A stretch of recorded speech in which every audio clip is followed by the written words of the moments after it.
À partir du XIVe siècle, la Kabbale cesse d'être un phénomène essentiellement castillan. Alors que l'Espagne reste un centre majeur, on assiste à une diffusion croissante vers d'autres régions du monde juif. Cette expansion s'accélère encore après l'expulsion des Juifs d'Espagne en 1492, qui disperse les maîtres kabbalistes à travers l'Italie, l'Empire ottoman, l'Afrique du Nord et jusqu'en Europe de l'Est. Partout où ils s'installent, ils fondent de nouveaux centres d'études de Kabbalah.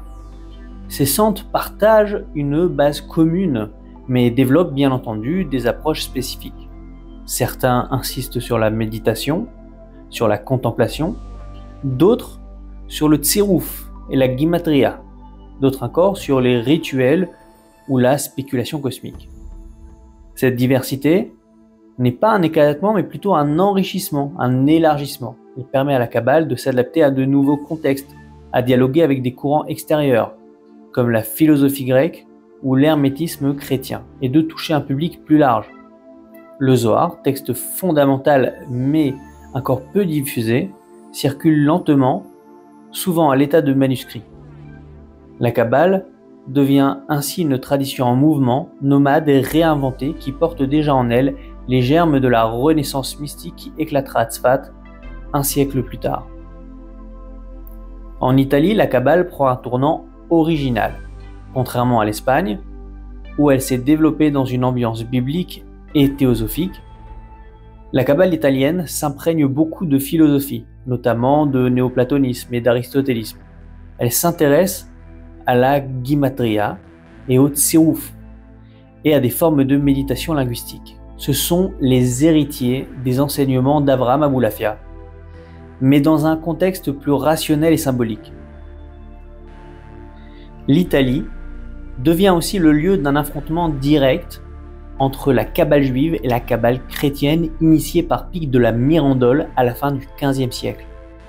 Certains penseurs chrétiens vont tenter de récupérer les secrets de la Torah pour les intégrer à la théologie chrétienne. En réaction, les Mekoubalim et notamment Rabbi Moshe Cordovero vont publier et produire plus d'œuvres pour imposer leur vision de la véritable Kabbale, la Kabbale transmise par le monde de la Torah. Bien que moins connu, l'Empire byzantin et les Balkans jouent un rôle de relais dans la transmission de la Kabbale après l'expulsion d'Espagne. Des villes comme Salonique, alors sous domination ottomane, deviennent des havres pour les exilés séfarades. Ces communautés accueillent des Mekoubalim venus d'Espagne qui apportent avec eux manuscrits, traditions orales et pratiques mystiques. Le rayonnement de la Kabbale y reste plus modeste que dans les grands centres comme l'Italie ou Tzfat, mais il est néanmoins réel. La Kabbale y prend souvent une forme plus populaire liée à la liturgie, aux coutumes locales, aux rites de protection et de guérison, et on y trouve aussi un lien fort avec le monde séfarade oriental. Des traditions judéo-grecques, turques, lévantines se mélangent à l'héritage kabbalistique. Cette région devient ainsi un carrefour discret mais précieux entre l'Orient et l'Occident. Elle contribue à maintenir en vie certaines traditions mystiques, à faire circuler le Zohar et à préparer le terrain à l'explosion kabbalistique qui aura lieu à Tzfat.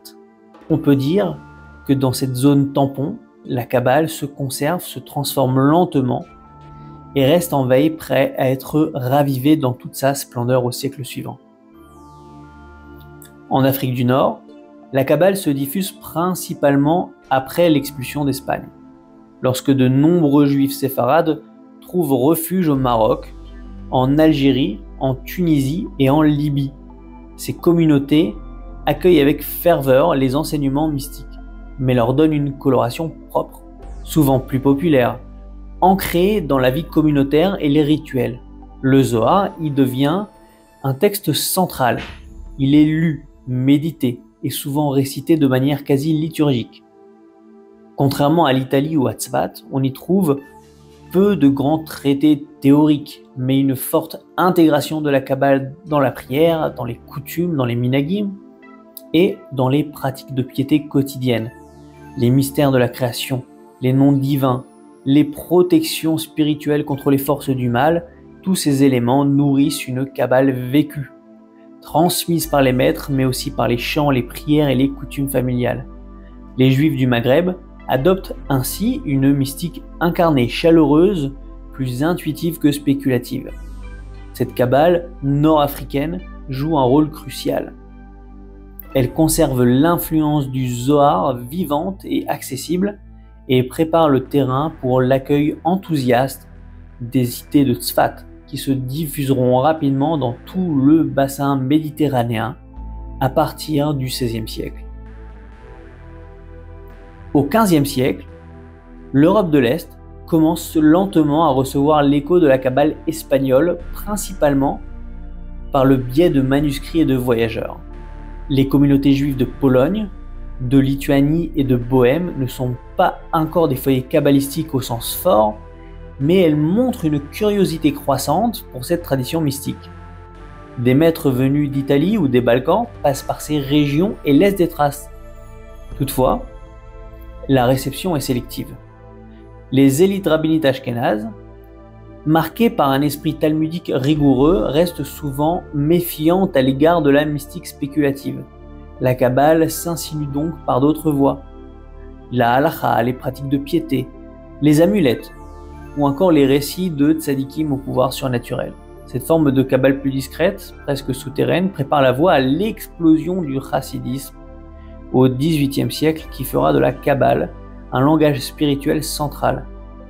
À cette époque déjà, certains érudits ashkénazes commencent à se tourner vers Tzfat, envoyant des émissaires ou étudiant les écrits du Ramak et du Hari. L'Europe de l'Est devient ainsi le terrain d'une fermentation lente, d'une attente silencieuse qui finira par transformer profondément la spiritualité juive quelques siècles plus tard. Au milieu du XVIe siècle, la ville de Tzfat en Galilée devient le cœur battant du monde juif. Ce petit centre montagnard, paisible et isolé attire soudain une concentration inédite de Mekoubalim venus d'Espagne, d'Italie et de Jérusalem, d'Europe de l'Est, du monde ottoman. Cette convergence donne naissance à une véritable explosion créative, un vrai Big Bang mystique. Certains y voient une réaction à la catastrophe de l'expulsion d'Espagne en 1492. La douleur de l'exil se transformera en quête messianique dans le désir de hâter la délivrance par la révélation des secrets de la Torah. D'autres soulignent le choc culturel provoqué par la rencontre de traditions kabbalistiques diverses qui génèrent une fécondité spirituelle sans précédent. À Tzfat, la Kabbale cesse d'être l'affaire de cercles fermés, mais elle devient centrale, rayonnante, structurante. Le Zohar, longtemps marginal, devient texte sacré. La liturgie elle-même se transforme, des chants comme l'Echadodi apparaissent. Des pratiques mystiques se répandent. Tzfat ne produit pas seulement des livres, elle réinvente la manière d'être juif, et c'est là que va naître une nouvelle mystique à la fois accessible, populaire et profondément structurée qui bouleversera durablement l'histoire spirituelle d'Israël. Parmi les figures majeures de Tzfat, on a Rabbi Moshe Cordovero, connu sous le nom de Ramak, qui occupe une place centrale. C'est un génie précoce. Il compose dès l'âge de 28 ans le Grand Pardes Rimonim, une œuvre monumentale qui synthétise toute la tradition kabbalistique antérieure, du Sefer Yetzira au Zohar, en passant par les écrits d'Abulafia, de Gigatia et d'autres géonymes. Mais le Ramak ne se contente pas d'être un compilateur, il est un organisateur et un critique de la pensée mystique, un bâtisseur de systèmes. À travers ses écrits, la Kabbale devient claire, structurée et donc accessible à un public plus large. Son autre œuvre majeure, le Or Yakar, est un immense commentaire du Zohar dans lequel il redonne à ce texte une place centrale presque canonique. En cela, le Ramak prépare le terrain pour la centralité que le Zohar va prendre dans la pensée juive postérieure. Il écrit également pour les non-initiés, comme dans son célèbre Tomer Dvorah, un manuel d'éthique mystique fondé sur les attributs divins. Le Ramak attire à Tzfat de nombreux disciples venus de tout le monde juif, faisant de la ville un pôle intellectuel rayonnant. Sa mort prématurée à 48 ans marque la fin d'un cycle, mais son héritage reste immense. Après la mort du Ramak, une nouvelle figure émerge à Tzfat. Rabbi Yitzhak Luria, surnommé le Harizal. En à peine 2 ans sur place, il bouleverse radicalement la Kabbale. Contrairement au Ramak qui écrivait et enseignait ouvertement, le Hari, lui, se montre discret. Il refuse presque tout disciple, sauf quelques-uns, dont Rabbi Chaim Vital, qui deviendra le dépositaire de son enseignement. À partir de notes orales, Chaim Vital compose le Etz Chaim, un ouvrage colossal qui jette les bases d'une nouvelle cosmogonie mystique. La Kabbale lourianique introduit des concepts inédits comme le Tzimtzum, la contraction divine, la Shevirat Hakelim, la brisure des réceptacles, le Tikkun, la réparation. C'est une vision dynamique de la création marquée par le drame, la chute, l'espérance de la réparation du monde, et le monde devient un champ de réparation où chaque acte humain participe à la restauration du divin. Mais l'influence du Hari ne tient pas seulement à ses idées. Son image de mystique visionnaire, ses pratiques ascétiques, comme le Tikkun Hatzot, et les récits sur ses dons surnaturels frappent l'imaginaire juif. Son enseignement se diffuse rapidement dans tout le monde juif, marquant à jamais la mystique juive, et avec lui, la Kabbale devient une vraie théologie. À la mort du Harizal et de ses disciples directs, le centre mystique de Tzfat entre dans un lent déclin. Les grandes figures disparaissent, et la ville sans successeur de leur envergure perd peu à peu son statut de capitale spirituelle. Mais l'essentiel a déjà eu lieu. La révolution kabbalistique est maintenant accomplie. En moins d'1 siècle, Tzfat a transformé en profondeur le judaïsme mondial grâce aux écrits du Ramak, aux visions du Hari, à la ferveur de ses disciples et au rayonnement des pèlerins venus de loin. La Kabbale est passée d'une science occulte réservée à quelques initiés à une force structurante de la pensée et de la pratique juive. Désormais, le Zohar est lu, étudié, chanté. Les concepts lourianiques du Tzimtzum, de la Shevira et du Tikkun intriguent la spiritualité séfarade comme la spiritualité ashkénaze. De nouvelles coutumes naissent en lien avec cette mystique. Tikkun Hatzot, Tu Bishvat et même certaines liturgies messianiques. L'héritage de Tzfat ne s'efface pas, mais plutôt il s'exporte en Afrique du Nord, en Italie, en Europe de l'Est et jusqu'au cœur du chassidisme naissant.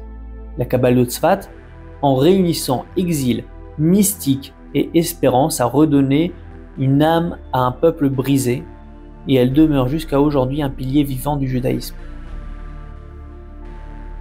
Après l'apogée de Tzfat, la Kabbale ne disparaît pas, mais elle se répand. Les disciples du Ramak et du Harizal, parfois directs, souvent indirects, emportent avec eux cette mystique renouvelée vers tous les horizons du monde juif. En Afrique du Nord, les communautés séfarades adoptent avec enthousiasme les prières, les coutumes et les visions du Hari. Le Zohar devient un texte central, lu régulièrement, notamment le vendredi soir.